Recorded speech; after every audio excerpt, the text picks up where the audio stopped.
နောက်ဆုံးကျေးဇူးဆက်တဲ့အနေနဲ့ငါတရားဟောဖို့ပြန်ရမယ်တဲ့သွေးအန်တဲ့ယောဂတန်းလန်ကြီးနဲ့အမေရဲ့အိမ်ကိုပြန်တရားမရှိသေးတဲ့အမေကိုတရားတရားတွေရှိအောင်သွေးအန်တဲ့ယောဂတန်းလန်နဲ့ဟောကြားလိုက်တာတဆင်ပြီးတဆင်အမေနှလုံးသားထဲမှာတရားသီလစာကပညာဒီတရားတွေကိန်းသွားပြီဆိုမှအမေဗုဒ္ဓဘာသာစင်စစ်ဧကံဖြစ်ပြီဆိုတဲ့အချိန်ညမှာအရှင်သာရိပုတ္တရာကြီးအမေဘေးမှာပဲပြိဋိဘံစံတော်မူတာဟုတ်လားဒီတော့အရှင်သာရိပုတ္တရာလို့မထေရမြတ်ကြီးတောင်မှပြိဋ္ဌအမေကျေးဇူးကိုမဆက်ဖဲနဲ့ပြိဋိဘံစံရလားအရှင်သာရိပုတ္တရာရဲ့ကောင်းခွက်တွေနဲ့ဟောပေးလိုက်တဲ့ကျေးဇူးဆက်တရားဟာအမေနှလုံးသားမှာတရားတွေခိုင်သွားတယ်သီလတွေခိုင်သွားတယ်ဟုတ်လားဒါကြောင့်သာသမီဟာသာသမီပဲသာသမီဟာမိဘကိုပြစ်မှားခွင့်ရှိသလားမရှိဘူးနံပါတ်1နဲ့2ပြိဿရဲ့ဘယ်နေရာမှာရေးရေး1ဟာ100ရဲ့နောက်မှာရေးရင်ရောဘာဖတ်မလဲ1ပဲ2ရဲ့နောက်မှာရေးရင်ရော9ရဲ့နောက်မှာရေးရင်ရော1ဟာ1ပဲဟုတ်လားသာသမီကဆရာဝန်ဖြစ်ပါစေအင်ဂျင်နီယာဖြစ်ပါစေဗိုလ်ချုပ်ကြီးဖြစ်ပါစေသာသနာပိုင်ဆရာတော်ကြီးပဲဖြစ်ပါစေအဲ့ဒီသားကိုမွေးဖွားလိုက်တာဘသူလဲဆိုတဲ့သမိုင်းကြောင့်ကဘယ်တော့မှဖြောက်လို့မရပါဟုတ်လားဒါကြောင့်ကိုတော်ခြင်းသလောက်တော်တက်ခြင်းသလောက်တက်အဖေနဲ့အမေဟာတစ်ပါပဲတဲ့နှစ်နေရာသွားထားလို့မရပါဘူးဟုတ်လားဒါကြောင့်အမေနိုးဘုန်းနဲ့အဖေကျွေးဖို့ကိုကြည်အောင်ဆက်ခြင်းတဲ့သာသမီမှန်ရင်သီလမရှိသေးတဲ့မိဘနှစ်ပါးကိုသီလပြည့်စုံအောင်ကြိုးစားပြီးတော့စွမ်းဆောင်ပါအမေနဲ့အဖေရဲ့နှလုံးသားမှာသီလတွေတည်ပါစေသီလတွေခိုင်ပါစေသီလတွေမြဲပါစေခုနကပြောတဲ့တရားနဲ့သီလနှစ်ချက်ပေါင်းရင်လေအမေနိုးဖို့နဲ့အဖေချွေဖို့ကိုကြည်အောင်ဆိုင်နေရရောက်တဲ့သာသမီပါဟုတ်လားနံပါတ်3အမေနိုးဖို့အဖေချွေဖို့ကြည်အောင်ဆက်တဲ့သာသမီကြတော့ဘာလဲဆိုရင်မေစရိစာကသံဗရာယသမဒပိတိနိဝေသေတိပဋိဋ္ဌာပိတိတဲ့တချို့မိဘတွေအဖိုးကြီးတွေအဖွားကြီးတွေလှူရတန်းရပေးကမ်းရမှာကစီမနေဘူးလားလှူရတန်းရမှာကစီသိမ့်နေတယ်ဘာဖြစ်လို့လဲရှေးကဖြစ်လာတဲ့မိဘတွေဆိုတော့ရှားရဖွေရတဲ့ဒုက္ခသိတဲ့အခါကြစ်ကြစ်ပါအောင်ဆိုးပြီးတော့ထုတ်ထားတာလှူဖို့တန်းဖို့များပြောလို့ရှိရင်ပြိဿသိတ်ကိုလက်မခံဘူးဟုတ်လားအဲ့တော့အဲ့ဒီလိုအတူနေရတဲ့သားသမီးတွေကကိုယ့်မိဘနှစ်ပါးကိုလေအဲ့ဒီအကျင့်စရိုက်တွေပြန်သွားအောင်ဒါနလမ်းကြောင်းတွေဖွင့်ပေးရတယ်ဟုတ်လား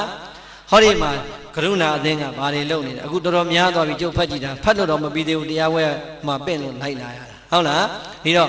တခါတည်းနာရေးကူညီမှုတဲ့လှုပ်လာလိုက်တာအောက်ဆီဂျင်ဘူးလူသားတွေအခုဆေးရုံနဲ့လုံးမယ်နောက်ထပ်လည်းလှူစရာတို့သူတို့မှတန်းစီပြီးတော့စီမံကိန်းတွေဆွဲထားတာပြိဿ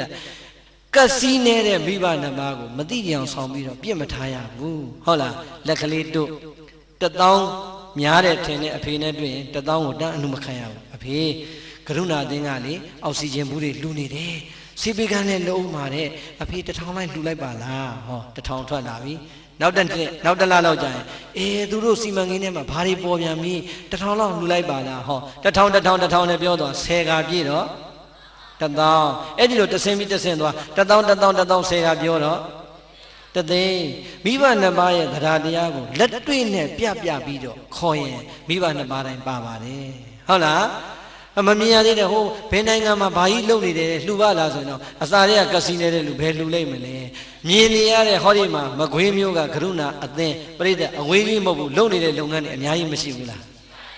တခုရင်လက်ညှိုးထိုးပြပြီးတော့အဖေတို့အမေတို့လှူပါလားအဖေတို့အမေတို့ရှာထားတာတွေဘာလို့မှလည်းတည်သွားရင်ကိုယ်တော့ပါမှမဟုတ်ဘူးကျမတို့ကလည်းဝိုင်းဝန်းတာတို့ခေါ်နေတာပေါ့ရေစက်ချတာမြင်နေတာပေါ့ဒါပြောလိုက်စမ်းမအောင်မလေးလှူမှာပါဟုတ်လား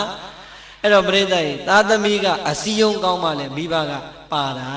အဲ့တော့သားသမီးကလည်းငြိမ်ပြီးမိတ်မလဲမလွင်တဲ့နေပေါ့သင်တို့အမွေတွေအများကြီးရတာပေါ့ဟုတ်လားအဲ့ဒီလိုလည်းကြိတ်မနေရဘူးဟုတ်လားအဲ့တော့သားသမီးနဲ့မိဘစီယုံရေးကောင်းတဲ့နီးလေးတနည်းပေးခဲ့ရအောင်မလားကျုပ်ရဟန်းမတရားကျုပ်နဲ့အသက်အတူတူပဲသူကရဟန်းခန္ဓာလို့ရဟန်းမပြောတာဘုံမို့ရေးတဲ့ပိဋကတ်သုံးပုံလှူခြင်းလို့တဲ့လှူမောလို့ဟဲ့ပိဋကတ်သုံးပုံပါဠိတော်ထာဂရတိကဗီဒီယိုအစုံဆိုရင်ခုဆိုရင်8သိန်းလောက်ကြတယ်ဆိုမလေးကြပါစေတဲ့လှူမှာတဲ့အဖေတို့အမေတို့အတွက်ကိုလှူပေးခြင်းတာတဲ့လှူပေးဆိုပြီးလှူလိုက်ဟုတ်လား8သိန်းခွဲလောက်ကြလဲကြတော့သူကရေစက်ချတဲ့နေ့ကျတော့ဘုံဘုံတော်တဲ့ရေစက်ချတဲ့နေ့ကျရင်အဖေတို့အမေတို့ရှိကြရင်3သိန်းပဲကုန်တယ်လို့ပြောနော်တဲ့ဟာ လောကကြီးကနေတမျိုးကြီးပါလားလို့သူများတွေက3သိန်းလူပြီးတော့330ကျွားကျင်တာလို့နေ့ညမှာ8သိန်းခွဲကုန်တဲ့လူ3သိန်းပဲရေစက်ချရမယ်ဆိုမဟုတ်သေးပါဘူးမဟုတ်ဘူးဘုံနဲ့အဖေအကြောင်းနဲ့သိတဲ့အတိုင်းပဲသူက3သိန်းအထိဆိုရင်ပြုံပြုံလေးနဲ့လှူတယ်တဲ့3သိန်းကျော်သွားရင်မကျင်တတ်ချင်ဘူးတဲ့အဲ့တော့ကဲမထူးဘူးတို့မောင်နှမပေါင်းပြီးတော့မုတ္တဝါဒကံလေးလွန်ကျူးလိုက်ကြတာဗောဆိုလားအဲ့တော့ကျုပ်ကအလူလာတဲ့နေ့ကျတော့ဒကာကြီးပြောဒကာကြီးဒီမှာကောင်းမှုရှင်ထိုးထားတာတွေ့လားဟာတပည့်တော်ကောင်းမှုရှင်ဘသူလှူထားလဲဒကာကြီးသမီးလှူထားတာလို့ဒကာကြီးအဲ့ဗီဒီယိုရောစာအုပ်တွေရောအကုန်လုံးဝမ်းဆက်မှာ3သိန်းပဲကြားတယ်ဆိုတော့အဲ့တော့ပြိဿကြီး तू ကသဘောတွေကြားနေတာအဲ့တော့လေကဲအဖေရေစက်ချတော့ရောပြုံပြုံကြီးနဲ့ပြီးမသွားဘူးလား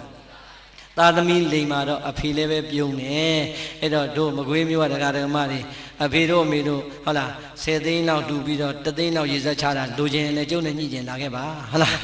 ခွင်ကြည့်လို့ရပါတယ်ဟုတ်လားဟောကျုပ်တော့မဟုတ်ပါဘူးနိုင်ရေးကုညီမှုအသင်းတော့ပါကရုဏာရှင်များအသင်းကိုလူချင်းပြောတာပါဟုတ်လားအဲ့တော့ဘာပဲပြောပြောပြိဿကြီးသာသမီပါနှပ်ဖို့မလိုအပ်ဘူးလားလိုအပ်တယ်ကျုပ်တို့ယဉ်နေတဲ့ဒကာကြီးတယောက်ရှိတယ်ဟိုးမှနေတာကောညံကုန်းမှနေတာသူ့အိမ်သွားရင်လေဒကာကြီးလမ်းစိတ်ပြတ်နေလို့ငွေ2000လောက်တော့ကျုပ်ချီးလိုက်ပါအောင်လှူလိုက်ပါအောင်ဆိုရင်လှည့်မကြည့်တော့အဲ့တော့သာသမီတွေပြောဖုံဖုံနဲ့အားလိုက်တော့တဲ့ဆာလူခံလိုက်တယ်ပြီးတော့မှဆိုင်းဖြောလိုက်ရတာပဲတဲ့ဟုတ်လားသူ့အိမ်မှာဆိုင်းတယ်အများကြီးဒကာကြီးတို့စီမှာစားတဲ့ဆန်အဆင်ပြေတယ်ဗျာအကြောင်းရောရင်တော့ဘယ်လိုလုပ်စားမှမသိဘူးဒီဆန်လေးများအကြောင်းလှူလိုက်တော့အာ2အိတ်လှူလိုက်မယ်ကိုတော့2အိတ်လှူလိုက်မယ်ဘာရမလဲအဲ့ဒီနေ့သင်္ဘောစိတ်မှာပဲထားခဲ့လိုက်တာဟုတ်လားဈေးကအဲ့မှာနေရတယ်အဲ့တခါကျတော့ပြိဿတွေလူကြီးတွေကပါကြံဖန်ပြီးတော့ကစီနေတာသူတိုင်းနေမှာတိုင်းတာအဲ့တော့ငွေဆိုရင်မထိနဲ့မရဘူးရွှေဆိုရင်မထိနဲ့မရဘူးဆန်ကြတော့ရတယ်စီကြတော့ရတယ်အဲ့ဒါမနေ့ကညာစီနဲ့ခေါ်ဆိုလဲခေါ်ပေးမယ်ဟုတ်လားဟုတ်လား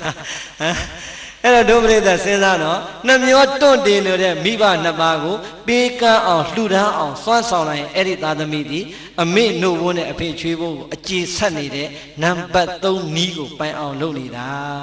ဟုတ်လား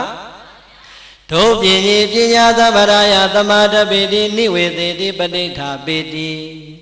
အေးမိဘရဲ့နှုတ်ဝန်းနဲ့ချွေးဖို့ကိုကြည်အောင်ဆက်ခြင်းနဲ့ဆိုရင်တော့ပြိဿရဲ့နံပါတ်4နီးကပါလဲဆိုရင်ပညာမတတ်သေးတဲ့မိဘနှစ်ပါးကိုပညာဓာတ်ကြီးဖြစ်အောင်ကြိုးစားပေးပါပြိဿအမေနှုတ်ဝန်းနဲ့အဖေချွေးဖို့အကျေဆက်တဲ့နီးနောက်ဆုံးနီးသည်ပညာမတတ်သေးတဲ့မိဘနှစ်ပါးကိုမလုပ်ပေးရမလဲပညာသင်ပေးရမှာဘာပညာသင်ပေးမလဲ ABC သင်ပေးမှာဟမ်ပြိဿပညာနဲ့ပြောနေတာလောကီပညာလောကုတ္တရာပညာမရှိဘူးလားဒီအဖေနဲ့အမေသွားပြီးခုကြမှာအာသုံးလုံးသင်လို့ရပါအောင်မလား ABC သင်လို့ရပါအောင်မလားမသင်နဲ့တော့ဟုတ်လားဟောဒီဘဝမှာတတ်သမျှပညာတွေဘလောက်ပင်တတ်ပါစေဘလောက်ပင်တော်ပါစေဝေဒုဂုံတို့ဒီဂရီတွေပရိသတ်ရဲ့ဘလောက်ပင်များပါစေတဘဝတဏ္ဍစာတော်မှမနှဲကိုဝါအောင်ရှာရတာပါဟုတ်တယ်မို့လားကဲများတို့ရတဲ့ BA BSc ပွဲရှာမနေဘူးလားတလားကိုကျွေးမနေအောင်မနဲ့စားမနေအောင်လားအဲ့တော့ပြိဿဒါကြီးကိုပညာကြီးပဲအစစ်ကြီးပဲဆိုကင်ဆုပ်မာနတွေတက်မနေနဲ့မစ္စည်းမကိုကြီးဒေါက်တာဘဏ္ဍဘွဲ့ရပြိဿအမေဘဏ္ဍဘွဲ့ရမဟောပဲနဲ့ရပါမလားဟောရတာပဲဟုတ်လားဟောမှပဲအလုပ်ဖြစ်တာဟုတ်ဒီတော့ဘုန်းကြီးလည်းပဲဘွဲ့ရတော့လဲဟောမှအလုပ်ဖြစ်တာလူလည်းပဲဘွဲ့ရလဲအလုပ်လုပ်မှစားရတာပဲဒီတော့ဒီပညာကိုပညာအစစ်လို့ပြောလို့ရပါမလားသို့တော့လောကအနေနဲ့ဆိုရင်မပြည့်စုံလို့ရပါမလားသို့တော့ပြိဿဒီလောက်နဲ့ယက်ထားလို့မပြီးဘူးအမေတို့အဖေတို့ရဲ့ယုတ်တရားနာတရားမှာဝိပဿနာတရားမှာမရှုပွားသေးရင်ဝိပဿနာဉာဏ်ဆိုတာလဲနှလုံးသားထဲမှာပေါ်လာမှာမဟုတ်ပါဘူးအဲဒီကတဆင့်မြင်အောင်ကျင့်လိုက်တဲ့မဉဏ်ဘုံဉာဏ်ပညာဆိုတာလဲမိဘနှစ်ပါးရဲ့အသိဉာဏ်ထဲမှာတွေ့မှာမဟုတ်ပါဘူးတဲ့ဒါကြောင့်အဖေတို့အမေတို့ရဲ့နှလုံးသားမှာဝိပဿနာဉာဏ်မဉဏ်ဘုံဉာဏ်တရားကောင်းတွေတွေ့ဖို့ရန်အတွက်မိဘနှစ်ပါးကိုတရားအားထုတ်နိုင်အောင်စီစဉ်ပေးပါဟုတ်လားမိဘနှစ်ပါးကိုတရားအားထုတ်နိုင်အောင်တရားတွေနာနိုင်အောင်တရားသူတရားမြတ်တွေရအောင်ကြိုးစားပေးလိုက်တဲ့သာသမီမိဘနှစ်ပါးရဲ့နှလုံးသားမှာတရားတွေတည်သွားပြီခိုင်သွားပြီဆိုရင်အဲ့ဒါအမေတို့ဘိုးနဲ့အဖေချွေးဘိုးကိုကြည်အောင်ဆက်လိုက်တဲ့သာသမီပြီးသားသွားပြီတဲ့ကဲတို့တရားနာပရိသတ်တွေအမေနဲ့အဖေကိုတရားစခန်းဘယ်နှခါပို့ပြီးပြီလဲလူ1000ကျော်လောက်ကဖြန်တော့မဖြစ်ဘူး အမေနဲ့အဖေကိုလည်းတရားစခန်းတခါမှမပို့သေးပါဘူးတပည့်တော်တို့ကလည်းမသေးသေးဘူးထင်လို့သွားဖို့တောင်မစင်စားသေးပါဘူးဟုတ်လားအဲ့တော့ပြိဿစဉ်းစားနော်မိဘနှစ်ပါးရဲ့ဘဝဟာကိုယ့်ကိုလူလားမြောင်အောင်လှုပ်ကြွေးခဲ့ပြီးပညာတတ်အောင်သင်ပေးခဲ့ပြီးအိမ်တော်ရသားတွေချပေးခဲ့ပြီး60ကျော်လာတဲ့အမေနဲ့အဖေရဲ့ဘဝမှာဘဝတန်တရာခရီးအတွက်အမြဲဆုံးဖြစ်တဲ့ဝိပဿနာတရားလေးမှာအာထုတ်ခွင့်ရမသွားဘူးအာထုတ်ခွင့်ရအောင်စီစဉ်မပေးလိုက်နိုင်ဘူးဆိုရင်ပြိဿအမေအဖေသေးလို့ငုန်းနေတာအလကားပဲဟုတ်တယ်မလားဒါကြောင့်မိဘနှစ်ပါးရဲ့နှလုံးသားမှာတရားတရားမရှိရင်တရားတရားတွေတည်လာအောင်သီလတွေမရှိရင်သီလတွေပြည့်စုံလာအောင်ပေးကမ်းစွန့်ကြဲတဲ့စိတ်ဓာတ်တွေမပေါ်ရင်ပေးကမ်းစွန့်ကြဲခြင်းလာအောင်ဝိပဿနာတရားတွေအာမထုတ်ခြင်းသေးရင်ဝိပဿနာတရားတွေအာထုတ်ဖြစ်အောင်ကြိုးစားပေးမယ်ဆိုရင်နဲ့အမေနိုဘိုးနဲ့အဖေချွေးဘိုးကိုကြည်အောင်ဆက်လိုက်တဲ့သာသမီပိသပါပြီဟုတ်လားဘေကဝေပရိသတ်လေးပါးจิตသားจิตသမီးတို့ဣဒဝတ္တဤမြတ်သောတည်မြဲခြင်းခိုင်မြဲခြင်းတို့ဖြင့်မာတာပိတရံမိဘနှစ်ပါးတို့ရဲ့အပေါ်မှာဝါမိဘနှစ်ပါးတို့ကိုဟောကတေစာကျေးဇူးတွေပြန်လဲပေးဆက်ပြည်တည်လဲဟောတိဖြစ်ပါပေပฏิကတေစာမိဘနှစ်ပါးရဲ့ကျေးဇူးတွေကိုအတုတ်တပံပြန်လဲပေးဆက်ပြည်တည်လဲဟောတိဖြစ်ပါပေဣတိသောဘဂဝါဘုန်းတော်၆ပါးသခင်ဘုရားရှင်ကိုရောမြတ်ကြီးသည်အဟောစာကရုဏာရှိသွားမေတ္တာအဖြင့်မိန်ကြတော်မူခဲ့ပါပေသတည်း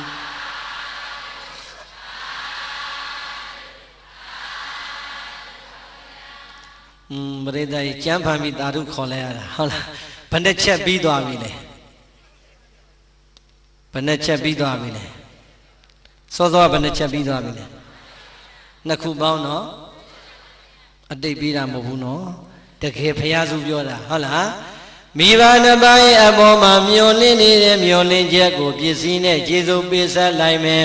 မိဘနှစ်ပါးရဲ့အပေါ်မှာတရားသီလစာကပညာတွေခိုင်မြဲအောင်ကြိုးစားလိုက်မယ်ဆိုရင်အဲ့ဒီသာသမီအမေနဲ့အဖေကိုပစ္စည်းနဲ့လည်းကျေစုပေးဆက်ရရောက်တယ်တရားဓမ္မနဲ့လည်းကျေစုပေးဆက်ရရောက်ပါတယ်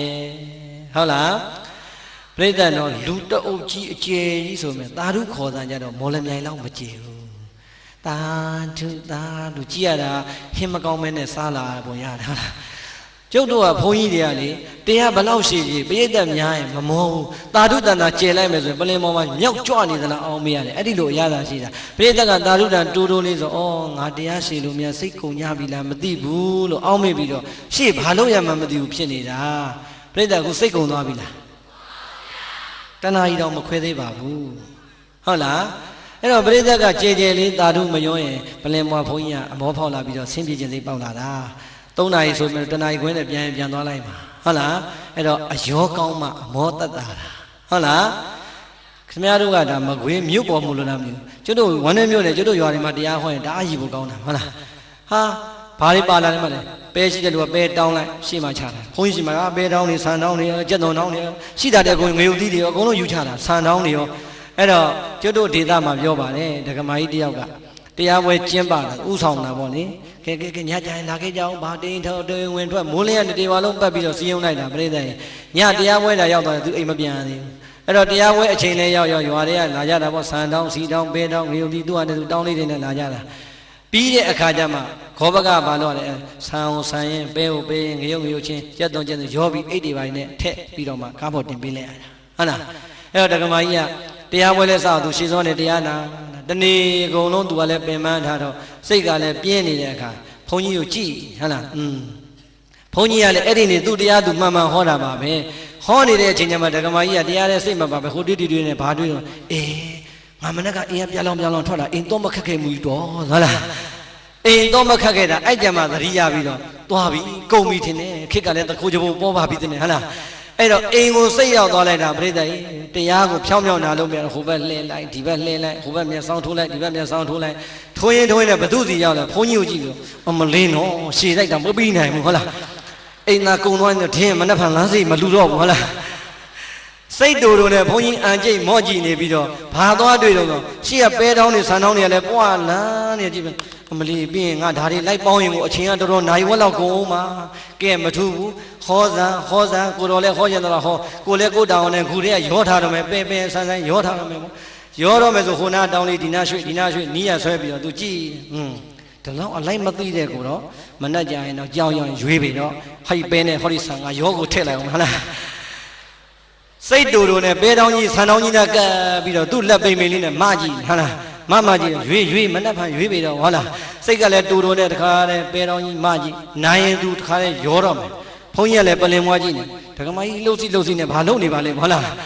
အဲ့တော့ပဲတောင်းကြီးဆန်တောင်းကြီးရွေးဘုန်းကြီးဒုက္ခပဲမမြင်မဆန်းနဲ့ဟိုမှာပဲနဲ့ဆန်နဲ့ရောတော့မယ်ဟုတ်လားတက္ကမကြီးအဲ့ဒါပဲတွေသွားမရောနဲ့လို့ပြောရင်လည်းဘုန်းကြီးလောဘကြီးတာလူတည်အောင်မယ်ဟုတ်လားအဲ့တော့ဒုက္ခပဲမောငါတော့တောင်းမှာကြောက်မှာသကောမရှိမမ်းမရှိတညာလုံးဟောတာမောရတဲ့အထက်မနဲ့ဗန်ဒီပဲနဲ့ဆန္ဒတညီကုန်ယူရရင်တော့သွားပြီဟုတ်လားဘုန်းကြီးကလည်းပလင်မောနဲ့အဟောမဖြောင်းတော့အောက်ကတက္ကမလည်းအနာမဖြောင်းတော့ဟုတ်လားကဲဒီလောက်တော့လည်းမသိတဲ့ကိုတော့မောဇံပြီးရွေးအောင်ဟဲ့ဆိုပြီးဆန်တော့မနိုင်တိုင်နဲ့မတဲ့ပဲတောင်းထဲမှာနှခမ်းတင်မတော့တဲ့အချိန်လေးရောက်ရင်ဘုန်းကြီးကမတတ်နိုင်တော့ဘူးဟေးဆိုလေးတန်ပြောင်းဘုဇတိတိဘုဒ္ဓဘုဇတိတိဘုဒ္ဓဆိုတော့လေးတန်လေးနှွဲ့ပြလိုက်တော့ဒကမာကြီးကမော့ဟဲ့ငါဘုန်းကြီးဟော့ရှော့ဖြစ်သွားပါလားဘလို့ဖြစ်တာလားမော့ကြည့်ပြီးတော့ဒကမာကြီးမော့ကြည့်တဲ့အချိန်ကျမှမျက်လုံးချင်းစုံတော့ဘုန်းကြီးကအထာလေးနဲ့ဘုဇတိတိဘုဒ္ဓပင်းနဲ့ဆန်နဲ့မယောငါမပြောရင်ရောတော်မီရောဘဂဝါအကျင့်ဘုရားရှင်ကိုရောမြတ်ကြီးသည်ဆန္ဒဘုန်းကြီးကအထာလေးနဲ့လို့လိုက်တော့မှဒကမာကြီးကဘယ်နဲ့ဘုန်းကြီးပဲတွေဆန်နေလဲပါလေဘာတွေဟောနေတာခါလားဘုန်းကြီးမော့ကြည့်ပြီးတဲ့အချိန်ဒကမာကြီးမော့ကြည့်တဲ့အချိန်ဘုန်းကြီးကနောက်တစ်ချိန်ထပ်ပြီးတော့မျက်လုံးချင်းစုံမှလက်လေးနဲ့ကံကဘုဇတိတိဘုဒ္ဓပဲနဲ့ဆန်းနဲ့မယောငါမပြောရင်ရောတော်မီရောဘဂဝါအကျင့်ဘုရားရှင်ကိုရောမြတ်ကြီးသည်ဆိုတော့မှဒကမာကြီးသဘောပေါက်တယ်။အော်တဲ့ဘုန်းကြီးငါရောမှတိသွားပြီတဲ့။ရောတော့ဘူးဆိုအဲ့ကြမှာတောင်းလေးပြန်ချတာဟုတ်လား။ကဲတရားဝဲပြီးမှပင်းလေးပင်းဆိုင်ရောတော့ဘုန်းကြီးနောက်ထပ်မောစရာကြံသေးလား။အဲ့တော့အယောမှန်မှအမောတတ်တာဟုတ်လား။ခုလဲဟောမို့ပရိသတ်တတိဆိုရင်တာတူလေးတော့ကြဲကြဲခေါ်မှာပေါ့။ပလင်မွားဘုန်းကြီးဟာငါဟောတာများမကြိုက်တော့ဘူးလား။တတိကလည်းတူလိုက်တာတာတူကလည်းတူလိုက်တာဆိုရင်စိတ်ပြတ်တယ်ဟုတ်လား။အဲ့ဒါဒီကကြည့်လို့နော်ဘုဇတိတိဘုဒ္ဓနဲ့တွေ့မယ်ဟမ်အဲ့တော့ပြိဿအခုမိဘနှစ်ပါးရဲ့ခြေစူးကိုခြေအောင်ဆက်တဲ့နီးတွေရမသွားဘူးလားကဲအဲ့ဒီခြေအောင်ဆက်တဲ့နီးတွေသာတိလိုက်တယ်ကိုသုံးသက်ကြည့်စမ်းပစ္စည်းနဲ့ခြေစူးဆက်ရမယ်ငါးနီးဟာကိုယ့်အတွက်ပြည့်စုံပြီလားတရားနဲ့ခြေစူးဆက်ရမယ်နီးရောပြည့်စုံပြီလားမပြည့်စုံသေးဘူးအရှင်သာရိပုတ္တရာလိုပုဂ္ဂိုလ်ကြီးတောင်မှအမေနို့ဘိုးကိုကြည်အောင်မဆက်ဖဲနဲ့ဒီလောကတွေကပြန်ထွက်သွားရတာအရှင်သာရိပုတ္တရာမထေရမြတ်ကြီးလည်းပဲဟောဒီလောကကြီးတွေကမထွက်ခင်အချိန်လေးမှာအမေနို့ဘိုးကိုကြည်အောင်အမေအဖေချွေးဘိုးကိုကြည်အောင်အမေကိုနောက်ဆုံးကျေးဇူးဆက်တရားဟောကြားပြီးတော့အမေနှလုံးသားမှာတရားသီလစာကပညာတရားတွေကိုတည်တတ်စေခဲ့ပါတယ်ပြိဿရေရှင်တော်မြတ်ဖရာဆိုရင်လည်းကြည်လိုက်ကြပါဦးမြတ်စွာဘုရားရဲ့မေတော်မာယာပြိဋိနိနိုင်ရွာစံပြီးတဲ့အချိန်မိတွေတော်ခောရမီကပဲရှင်တော်မြတ်ဖရာကိုမွေးဖွားရင်းနဲ့မကြည်ပြင်းခဲ့ရဘူးလား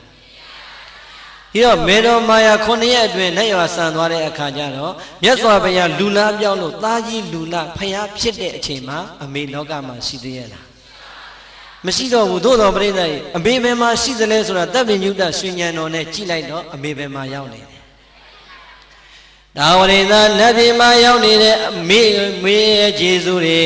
အမေဒီအဲ့ဒီအချိန်မှာနတ်သားကြီးတယောက်ဖြစ်နေပြီမဲ့လောကီလူဘဝတုန်းကအမေကိုကျေးဇူးမဆန်ရတဲ့ဘုရားရှင်အမေကိုကျေးဇူးတရားတွေတုံ့ဆက်ခြင်းတဲ့အတွက်ကြောင့်တာဝရိန္ဒနတ်ပြည်မှာတဝါဝါကတ်တော်မူလို့အဘိဓမ္မာတရားဟောကြားရင်းနဲ့အမေဖြစ်ခဲ့တဲ့နတ်သားကိုကျေးဇူးဆက်တော်မူခဲ့ပါတယ်။ကဲမြတ်စွာဘုရားရောကျေးဇူးမဆက်ဘူးလား။ဆက်တယ်မြတ်စွာဘုရားကျေးဇူးဆက်တရားဟောကြားလိုက်မှမေတော်မိနတ်သားဟာအဲ့ဒီအချိန်ကျမှသောတာပန်တည်တာဟုတ်လားဒီတော့အရှင်သာရိပုတ္တရာမထေရမြတ်ကြီးကျေးဇူးအဆက်ကောင်းတဲ့အတွက်ကြောင့် အမေဒီဘုရားတရားသံဃာယရဏမြတ်သုံးပါးကိုယုံကြည်သွားတယ်သီလပြည့်စုံသွားတယ်ပေကံစွန်ခြင်းလူရန်သွားတယ်ယုတ်တရားနံတရားအပေါ်မှာဝိပဿနာတရားတွေနဲ့ရှုမှတ်ပွားများလို့အထုံတော်မူသွားပါတယ်ရှင်တော်မြတ်ဘုရားရဲ့ကျေးဇူးအဆက်ကောင်းတဲ့ပုံစံတွေကြောင့်မေတော်ဖြစ်ခဲ့တဲ့နတ်သားနဲ့တကွာဒါဝရိန္ဒနတ်ပြည်ကနတ်တွေတော်သောတာပန်တည်တဲ့ပုဂ္ဂိုလ်တွေတည်ကြတယ်တရားတို့တရားမြတ်တွေနာကြားခွင့်ရတဲ့ပုဂ္ဂိုလ်တွေလည်းမြောင်များစွာရခဲ့ပါတယ်ဒီတော့ဖယားလည်းကျေးဇူးဆက်ရတာပါပဲအရှင်သာရိပုတ္တရာလည်းကျေးဇူးဆက်ရတာပါပဲဒီပုဂ္ဂိုလ်ကြီးတောင်မှကျေးဇူးဆက်ပြီးမှလောကကြီးကပြန်ထွက်သွားတယ်ဆိုရင်ကျေးဇူးမဆက်ဖဲနဲ့သာကျုပ်တို့ခမည်းတော်သွားကြရင်ပြိတ္တရေဘေကိုရောက်မယ်လို့ထင်ပါသလဲပျော်တဲ့လူတွေသွားကြကျုပ်တို့တော့မလိုက်နိုင်ဘူးနေခဲ့မယ်ဟုတ်လားဟမ်အဲ့တော့ကျုပ်တို့ဆိုတော့ကျုပ်ပြောမယ်ကျုပ်ကလည်းပြောရင်အာတွေ့နိုင်မရတာဟုတ်လားခမည်းတော်ဒီမကွေးမှာကျုပ်တို့သုံးတာအတူတူပေါ့ကျုပ်တို့အညာသားတွေကကျုပ်ပဲသုံးတာလေအဲ့ဒါလေအောက်ဖက်ရောက်သွားရင်မရဘူးဟုတ်လားအညာသားတွေခေါ်တဲ့တရားထဲမှာကျန်တာတွေအကုန်ကြိုက်တယ်အဲ့ကျုပ်ဆိုတာကြီးကိုမုန်းတာလေဟုတ်လားဒုက္ခပဲကျုပ်တို့ကလည်းငယ်ငယ်တည်းကကျုပ်နဲ့ပဲကြီးလာတော့ကျုပ်ပဲပြောတတ်တယ်ပြောဟုတ်လားမုန်းပါတယ်ဆိုတော့နှစ်ကြော့လောက်ထပ်ထပ်ပြောနေဟုတ်လားအဲ့တော့တခါကြရင်သူတို့ပြောတယ်တော်ရန်အပြစ်မပြောနဲ့လို့အညာမှာကခင်များကျွန်တော်ဖြာကျုံတော်တင့်လျော်အောင်ဟဲ့ပြောပါကွနင်သုံးငါသုံးအရင်သုံးတစ်သလုံးကွမပြောနဲ့ဆိုပြီးတော့ဆရာတွေကရည်ကြီးမှုစကားသင်တော့အဲ့တိုင်းသင်တာခင်များကျွန်တော်ဖြာကျုံတော်ဆိုတာရိုင်းတဲ့စကားမဟုတ်ပါဘူးလို့ကဲပြိတ္တရိုင်းသလားတော်ရန်မပြောနဲ့ရန်ကုန်ရောက်ရင်မှတ်တာနော်ကျမတို့နဲ့ကျင့်ခဲ့ဟုတ်လားရှင်နဲ့ကျမတို့ကျင့်ခဲ့ဟုတ်လားကျုပ်တို့ရွာကလေးတွေမြို့ခေါ်လာတဲ့အခါကျတော့ဟိုရောက်ရင်ဆရာတော်ကကျုပ်တွေတော်တယ်မပြောနဲ့နော်ရှင်နဲ့ကျမနဲ့ပြောရှင်နဲ့ကျမနဲ့ပြောထက်တယ်ပြောနေဟုတ်လားကလေးတွေကလည်းအဲ့ဒါကိုသင်နေတယ်မှတ်လို့ဟုတ်လားဒီလဲရောက်ဟဲ့ဆမ်းပြီးဆိုရှင်နဲ့ကျမသူထူတာရှင်မဟုတ်တော့ဆိုဘုန်းကြီးကရှင်နဲ့ကျမနဲ့ပြောဆိုတော့နှစ်ခုပေါင်းတစ်ခုမှတ်နေတာဟုတ်လားဟဲ့ဆမ်းပြီးလာသားရှင်နဲ့ကျမဟုတ်လားခုလဲသင်လဲတေချာသင်ခဲ့ကြအောင်ဟုတ်လားအဲ့တော့ကျုပ်ကကျုပ်ပြောနေတဲ့အခါကျတော့မကြိုက်တော့လေဒုက္ခပဲလို့ကျုပ်တို့စီမှာလို့ကျုပ်ဆိုတာမရိုင်းပါဘူးခင်များလည်းမရိုင်းဘူးနော်လို့ခင်များကြီးဆိုရင်တော့ရိုင်းတယ်လို့ဟုတ်တယ်မလားခင်များကြီးကျုပ်ကိုဒီတိုင်းမကြည့်နဲ့ခင်များကြီးဒီတိုင်းမပြောနဲ့ဆိုရင်မရိုင်းဘူးလားခင်များဆိုတာရိုင်းသလားမရိုင်းဘူးအဲ့တော့ကျုပ်ကပြောတယ်ခင်များတို့တော်ရန်အပြစ်မတင်နဲ့လို့တစ်ခါမှကိုမှန်တယ်ထင်ပြီးတော့မှားနေတာတွေအများကြီးနော်လို့ကျုပ်အဖြစ်လေးပြောပြမယ်ဆိုပြောပြခဲ့ဟုတ်လားအဲ့ဒီကျမှသူတို့သဘောပေါက်သွားတယ်ကျုပ်ပြောခဲ့တဲ့အကျုပ်ဖြစ်ခဲ့တဲ့အဖြစ်ကလည်းပြိတ္တတော်တော်ဝမ်းနည်းစရာဦးဇင်းက95ဟိုးချင်းပြည်နယ်ပလက်ဝသာသနာပြုသွားသေးတယ်အဲပလက်ဝမှာဘာတွေရှိလဲခမီးလူမျိုးတွေချင်းလူမျိုးတွေမီဇိုလူမျိုးတွေတက်လူမျိုးတွေအဲ့လိုလူမျိုးတွေများတာအဲ့တော့လူမျိုးတစ်မျိုးရဲ့စကားပေါ့လေအဲ့ဒီလူမျိုးတစ်မျိုးရဲ့စကားကိုကျုပ်ကသင်လိုက်တာမသင်လို့လည်းမရအောင်အဲ့ဒီလူမျိုးတွေအဲ့ဒီပလက်ဝမျိုးမှာကြီးစိုးတဲ့အခါကျတော့ကျုပ်ကနေเจ้าမှာเจ้าသားလေးတယ်လေအဲ့ဒီလူမျိုးတွေပဲကျုပ်မွေးတာဒီတော့ဖြစ်ပုံကပြိတ္တကြီးလူမျိုးကြီးခေါင်းဆောင်တခါကြီးရဲ့သမီးကကျောင်းဆရာမအကုန်လုံးပြောရင်တော့အပြိုကြီးဟုတ်လားသူကလည်းကျောင်းဆရာမပြိုကြီးတစ်မျိုးလုံးကိုဩဇာညောင်းတယ်သူ့ကိုကြောက်နေရတာအဲကျုပ်ကလည်းဒီကခတ်စွာသွားကိုတော့ဟိုမှာယဉ်ကျေးမှုသင်တန်းတွေပေးတရားတွေဟောဆိုတော့တခါတည်းယဉ်ကျေးမှုသင်တန်းပေးတဲ့အချိန်ပဲသူကလေဒီဘုန်းကြီးလာတာလေဖောင်စွာလုံးနေဆိုပြီးတော့ကလေးတွေကိုကျုပ်ယဉ်ကျေးမှုသင်တန်းပေးတဲ့စနေတနင်္ဂနွေကိုကျူရှင်မတက်မနေရကျူရှင်မတက်တဲ့လူစာမျိုးချပြမယ်ဆိုတော့ပြိတ္တကြီးကျုပ်မှာစာမျိုးချတယ်မှမရှိပဲသူရှိတယ်သူရှိပဲသွားကြတာပေါ့ကျုပ်ဟာငါကလေးတွေဘယ်ရောက်ကုန်လဲဆရာမအားတဲ့ကျူရှင်မတက်ရင်စာမျိုးချပြမယ်ဆိုတော့တဲ့တပည့်တို့အဲ့ပဲသွားတော့မယ်ဆိုဟာဆရာမဒါတက်ငါ့ကိုညစ်ပတ်တာပဲအဲ့နဲ့မထူးကျုပ်ကလည်းမာယာကောင်ဘာညာကုန်လို့စီဝေးထိုင်ပြီးတော့ဒါကျုပ်ရက်ကိုတော့မလုပ်ကြပါနဲ့ကျုပ်ကိုပေးပါဆိုမေတ္တာရက်ခံတော့မာယာကဥက္ကဋ္ဌရက်လေဆရာမအားတဲ့ကို့အလုပ်ကိုလုပ်ပါဒါမှန်ပါတယ်ဆရာမစနေတနင်္ဂနွေဘယ်တော့စာသင်မှုလို့ဒီစာသူ့ဟာသူဆရာတော်သူ့အလုပ်သူလုပ်ပါစေဆိုတော့ကျုပ်ကနိုင်သွားတယ်ပေါ့နိုင်သွားတယ်ပြိတ္တကြီးကျုပ်စာသင်ခွင့်တော့ရတော့တယ်ဆရာမနဲ့ကျုံနေရတော့ရှင်ခန်းကိုပြတ်ရောက်တခါဟုတ်လားမြို့လေးကတစ်မြို့လုံးမှာလမ်းတစ်လမ်းနဲ့ရှိတယ်ကျုပ်ကကျောင်းကထွက်လာရင်ဒီလမ်းသူကအရင်ထွက်လာရင်ဒီလမ်းသူကယုံလာရင်ဒီလမ်းကျုပ်ကကျောင်းလာရင်ဒီလမ်းဆိုကျုပ်တို့နှစ်ယောက်များဘလောက်မေတ္တာရှိလဲကျုပ်ကိုမြင်ပြီဆိုရင် तू ကနီးရအိမ်ဝင်သွားတယ်ဟုတ်လားကျုပ်ကလည်းသူ့မြင်တာနဲ့နီးရနေဝင်ချပါလားတခါတည်းက तू သွားတော့ပြီကိုသွားတော့ပြီလို့ထွက်အတက်ပြန်ဆုံးနေလားအဲ့ဒါလောက်ဒီမေတ္တာရှိတာအဲ့တော့လေဘလို့မညှိလို့မရဝန်ထမ်းတွေကလည်းနည်းနည်းလေးအရာရှိတွေကကိုဗမာလေးကနည်းနည်းလေးဆိုသူတို့ကလည်းစိတ်မကောင်းကြပေါ့ညှိကြပြောကြဘလို့မှမရအဲ့တော့သွားပြီငါရာဆိုရင်တော့တွင်ပြီပေါ့လေအဲ့ဒါနဲ့ကလေးတွေကိုပြောတယ်ပြန်တော့မယ်နေ့မနက်ဖြန်တပတ်ခါဆိုပြန်တော့မယ် ငါမနဲ့ဗန်တရက်ပဲနေရတော့မယ်ကွာလို့မင်းတို့ဆရာမကြီးကိုပြောလိုက်ပါလို့ငါတို့ဗမာလူမျိုးတွေကနှိမ်တာမဟုတ်ပါဘူးကို့အလုပ်ကိုလုပ်တာအကြောင်းမညီညွတ်လို့ဖြစ်သွားတာပါမင်းတို့လည်းလူမျိုးရေးအစွဲတွေမထားနဲ့တော့အာသားတို့ကဘာမှမပြုတ်ဖုံဖုံနဲ့မင်းတို့တောင်းပန်လိုက်ပါကွာလို့ငါအကိုစားပြောလိုက်ပါလို့ဟာမတောင်းပါဘူးလေဖုံဖုံကိုယ်တိုင်ပြောလိုက်ပေါ့လေသားတို့ဘိန်းနာမှာနေပြေးမယ်ဟာအစဉ်ပြေလိုက်လားဟုတ်လားမင်းတို့တော့လို့ငါ့ကိုဘာတွေပြောခိုင်းမှာဟာဖုံဖုံနဲ့တပည့်တော်တို့လူမျိုးစကားနဲ့ပဲပြောလိုက်ပေါ့တဲ့အဲ့ဒါဆိုရင်ဆရာမသဘောကျပြောကွာဒီငါမင်းတို့ငါဗမာဝါကြပြောပြမယ်မင်းတို့ငါမင်းတို့စကားနဲ့သင်ပြတာငါပြောမယ်ဆရာမတယောက်နဲ့တယောက်ခွင့်လို့ကြပါစို့ငြိမ်းချမ်းကြပါစို့ကြိုလည်းပြန်တော့မှာငါအဲ့ဒါပြောချင်တယ်ဆိုဟာဖုံဖုံလွယ်လွယ်လေးဘယ်လိုပြောရမလဲဆရာအမရွေစီနာဖို့လို့ပြောလိုက်တယ်ဟာအမရွေစီနာဖို့ဆိုတာဘာလဲဟာငြိမ်းချမ်းကြပါစို့ခွင့်လို့ကြပါစို့လို့ပြောတာဟာကောင်းလိုက်တဲ့စကားကွာဟုတ်လားကြက်တာအဲ့ဒီညာပြေးမရောနိုင်ဘူးတန်းလျှောက်လက်ဟန်ချင်ရနဲ့မျက်နှာဆရာမအမရွေစီနာဖို့ဟမ်ဟုတ်လားပေးလေးနဲ့ဟုတ်လားမနဲ့မိုးလေးပြောဖို့တော့ကိုစကားထစ်မှာဆိုဆရာမအမရွေစီနာဖို့ဟမ်ကျင့်လိုက်လမ်းလျှောက်လိုက်တညာလုံးကျင့်နေတာအလုပ်ကိုဖြစ်နေဟုတ်လားမနဲ့မိုးလေးကြတော့ကျွန်တော်လက်ဖိတ်ဆိုင်မှာဆုံနေကြဟိုဗမာနည်းနည်းလေးပဲအရာရှိ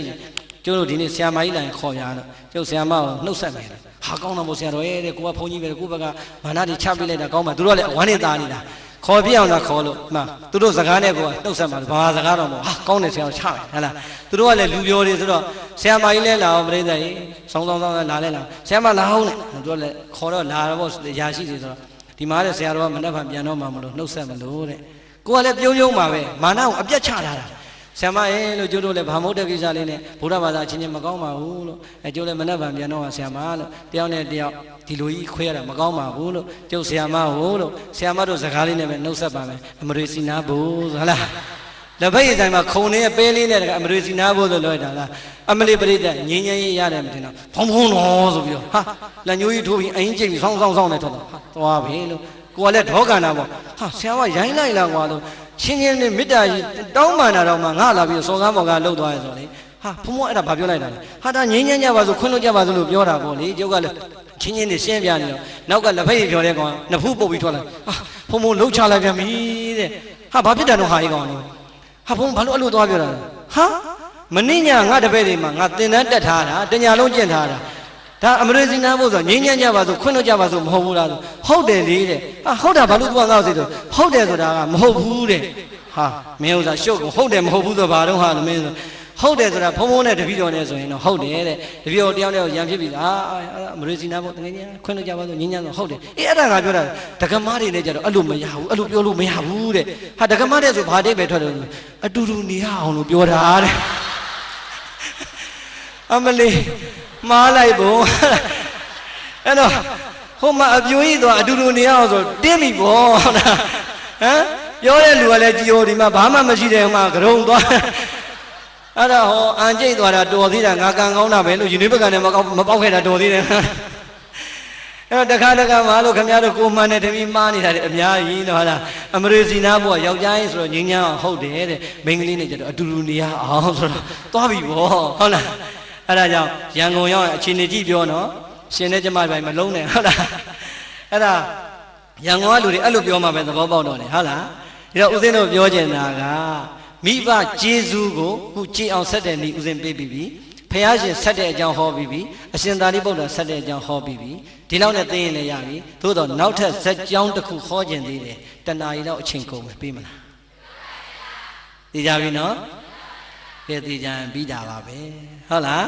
အားလုံးတို့ပရိသတ်တွေကျေးဇူးဆက်တတ်အောင်လို့ပါဟုတ်လားအမေတို့အဖေတို့ရဲ့မွေးကြွေးစုကိုဆက်တတ်ဖို့ရန်နှုတ်ဘိုးကိုကြည်အောင်ဆက်တတ်ဖို့ရန်ပြည့်စည်နဲ့ကျေးဇူးဆက်ခြင်းတွေလည်းသိအောင်ပြောကြားခဲ့ပြီးပါပြီတရားနဲ့ကျေးဇူးဆက်ခြင်းလည်းပဲဟောကြားခဲ့ပြီးပါပြီအရှင်သာရိပုတ္တရာမထေရမြတ်နဲ့ဘုရားရှင်တို့ရဲ့တရားဓမ္မနဲ့ကျေးဇူးဆက်တဲ့ဤလေးလည်းပေးခဲ့ပြီးပါပြီအေးမြတ်စွာဘုရားလက်ထက်တော်ကာလတော်ကယဟန်တော်တစ်ပါးရဲ့